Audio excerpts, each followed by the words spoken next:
Hello everybody!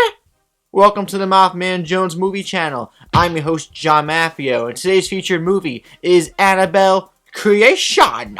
It is the prequel to a prequel, which is also a prequel to a movie called The Conjuring. It's about this creepy doll named Annabelle, and the real life Annabelle doll is not that creepy, but in this movie, why would you have a doll like this?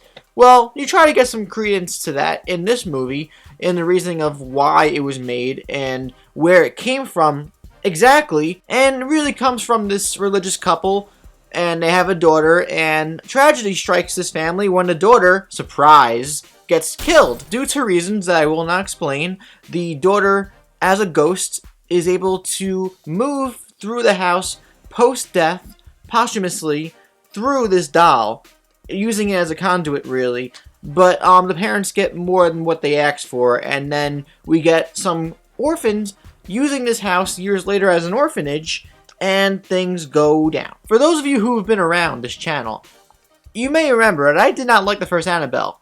It had a couple creepy moments, but for the most part, I did not respect the movie at all. No R-E-S-P-E-C-T for that piece of shit.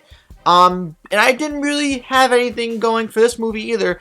But I had a feeling that it could be good because the director of Lights Out directed this film, and he made a very competent horror film with that, even though it was a little underwhelming at parts, Lights Out. So I went into this excited for a good horror experience, and I got a really good horror experience. And it's actually also, surprisingly, like really surprisingly, as a film in the horror genre, I would say it's a good film. Although there are some weaknesses to it, and I'll get to those, I had a really good time with this movie. There are some good performances by the young actresses in this film. The actual doll is utilized in a very effective manner this time. You actually do feel the presence of this demon or whatever is taking possession of this doll. And the girl they got to play the daughter who actually becomes the Annabelle doll is she's kind of creepy on her own. So before she even gets into the doll, you're like, oh, this bitch, if she died, like, she would be creepy as a ghost. With her little white dress and her ponytails and shit. My weaknesses with this film lie with the screenplay and the actual tropes of a horror movie. But the film is directed so incredibly that you kind of forgive those weaknesses for how beautifully well directed a movie is. The film almost feels like it's trying to emulate that James Wan feel from the first Conjuring. Where, if you remember the first Conjuring, it kind of... You get all these really sweeping tracking shots and movements and the build-up of suspense and then shit hitting the fan in the final act. It's kind of almost exactly like that, but doesn't take away from the fact that the film is directed really well. And there are a couple shots in this movie that weren't even horror-related that kind of relate to like telling us beats about the characters, about the story, that I was like, that's really good. There's one shot that I keep going back to since I saw the movie. I keep replaying it in my mind. The two main female protagonists of this movie, these young orphans, one of them was from the second Ouija, who she's creepy in that movie too. Don't sleep on Ouija too. But the two main girls, one of them is crippled. She can't walk, so she has like a crutch on her leg. There's one sweeping long take where these girls are getting off their bus to go into the orphanage, and the last girl to get off the bus is the girl with the crutches. But the camera is like sweeping down, and then towards the end, when it finally like stops on the floor, the first thing we see of this girl is her feet, and you see the crutch. So you automatically know, oh, this girl is handicapped. And I really liked, storytelling-wise, the way that was filmed. Also, even though this film is kind of superfluous and obnoxious with the jump scares, they are done effectively. For the most part, they are done effectively, and there are some really, really scary moments in this movie that I was freaking out. I was shivering. This movie brought back scarecrows. There's some very creepy, eerie, and disturbing imagery in this film. Stuff that will stick with you after the film is over. And I really quick want to mention that, I don't think I've ever mentioned it before, but I've realized after this movie now, officially, that the thing that gets me the most is crawling.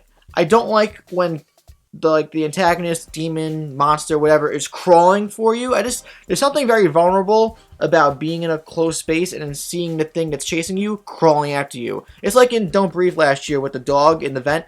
Not a fan of that shit. Moving into my criticisms of the movie, I would say that in spite of the great effective horror scares and the beautiful directing, there's a very weak screenplay here and a big use of cliches. The screenplay is just your typical cliched horror screenplay. It's not horrible. There's a couple lines of dialogue and a couple moments that are like really lazily placed, but for the most part it's just whatever. People get to the house, things happen, it's resolved. The ending is really clever in the sense that it made me appreciate something I didn't initially appreciate. And in terms of tropes, there's a lot of moments in this movie where, like, it's like that classic theater experience where you're with a bunch of people and people are like, "Bitch, don't go in there! What you doing? No! Why? Isn't... Huh? Just leave!" There are certain plot holes that people will recognize during the experience, and it's things that are kind of like, there are ways around it. They say, no, there's the whole thing that they can't leave because they have nowhere else to go, but there are ways to resolve the situation, you know, without exploring shit in the house and making things worse. And also some of the main characters make really stupid decisions and have dumb motivations. Besides that, I really did like Annabelle. It's trivial, it's cliched, but it's very well directed. It's got some very effective scares. It brings some things to the table that I haven't seen in a horror movie before in terms of scares. And it emulates that James Wan feel, which I always love. James Wan is one of the best directors out there for horror genre. And this guy, David Sandberg, really honed that. He really focused that, and he made a movie that, despite its weaknesses, was a really good horror movie, I would say. It's just good enough, and I would say go see it in theaters because the experience is great. So I'm going to give Annabelle Creation a 3 out of 5 stars. It's a full-course Applebee's meal. And speaking of the horror experience, you should also be part of the Stardust experience. It's a new app that's been out for the last couple of months.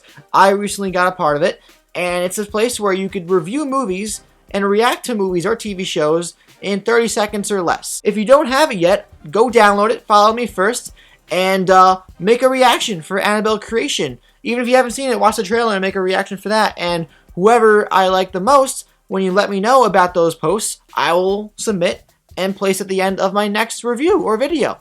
So go check it out. Go download it, follow me first, and then I'll see you guys next week, hopefully. Link for the app will be down below. And also, I want to know, what did you think of Annabelle Creation in general? Did you think it was scary? Are you a fan of it? Or are you just waiting for Conjuring 3? Let me know in the comments down below. If you enjoyed this review, please like, subscribe to my channel so you won't miss a video from me ever again. And also, check out my social medias down below. I'm John Maffio, aka MaffmanJones, and I'll see you guys next time.